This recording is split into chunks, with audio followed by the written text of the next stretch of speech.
Assalamualaikum warahmatullahi wabarakatuh. Perkenalkan, saya Adelia Fahrani dengan akhiran NIM 020. Selamat datang teman-teman.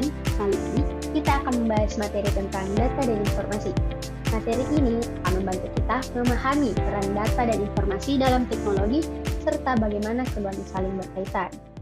Selanjutnya, mari teman-teman bayangkan, kita memiliki banyak sekali potongan puzzle.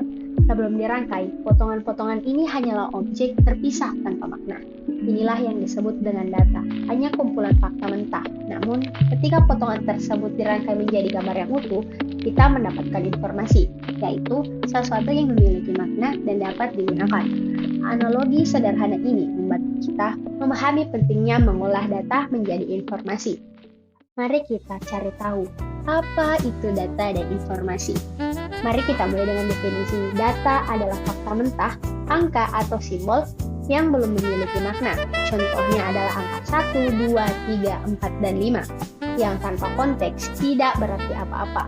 Dan informasi di sisi lain adalah hasil dari pengolahan data sehingga memiliki makna. Contohnya 1 hingga 5 tadi adalah jumlah mahasiswa yang lulus pada tahun ini.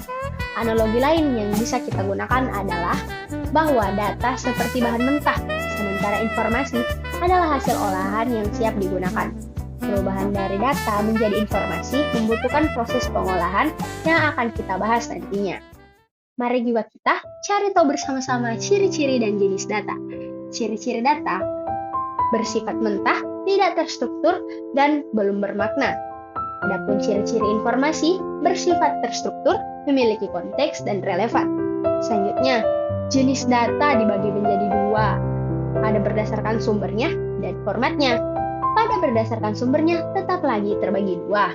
Ada data primer dan sekunder. Data primer dikumpulkan langsung seperti hasil survei, dan data sekunder diambil dari sumber lain seperti laporan penelitian. Sedangkan jenis data berdasarkan formatnya terbagi juga menjadi dua. Ada kuantitatif dan kualitatif.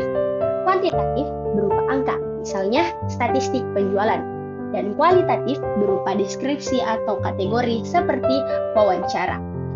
Kita dapat mengetahui contohnya seperti file log server adalah data mentah, tetapi analisis tren waktu akses dari file log tersebut adalah informasi yang sangat berharga.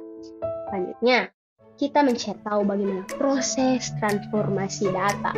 Transformasi data menjadi informasi melibatkan 3 langkah utama.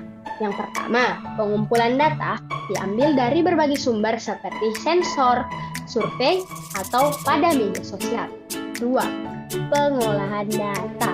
Data ini kemudian dianalisis, disusun, atau diolah menjadi bentuk yang lebih mudah dipahami seperti grafik. Dan yang ketiga, ada distribusi informasi yang berupa hasil olahan data disampaikan melalui laporan, dashboard, atau presentasi.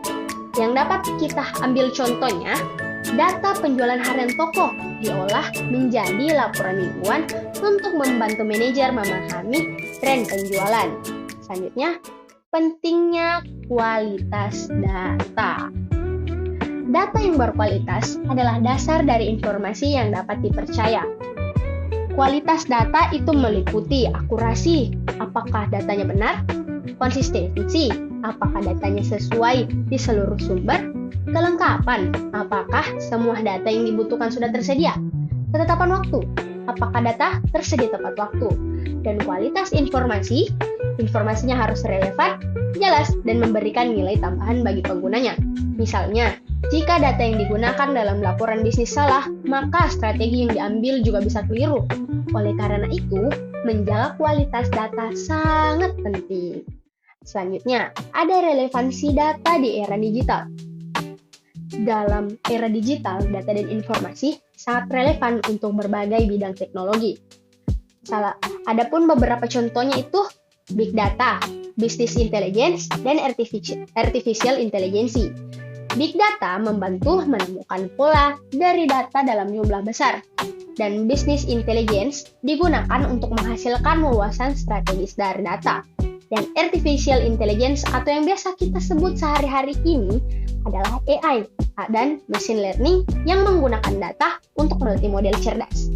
Sebagai contohnya, Google Maps menggunakan data lalu lintas real-time untuk memberikan informasi rute tercepat kepada pengguna.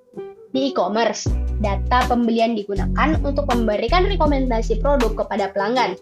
Semua itu menunjukkan bagaimana data dan informasi menjadi penggerak utama teknologi modern. Akhirnya kita sampai pada bagian penutup, teman-teman. Sebagai kesimpulan, data adalah fondasi teknologi, sementara informasi alat untuk memahami dunia di sekitar kita. Keduanya yang memainkan peran penting dalam pengambilan keputusan, inovasi, dan kemajuan teknologi. Kemampuan mengelola data dan informasi adalah kunci sukses di bidang teknik informatika. Terima kasih atas perhatian teman-teman, dan mari kita eksplorasi lebih dalam apa yang kita ketahui tentang data dan informasi. Sekian, terima kasih. Wassalamualaikum warahmatullahi wabarakatuh.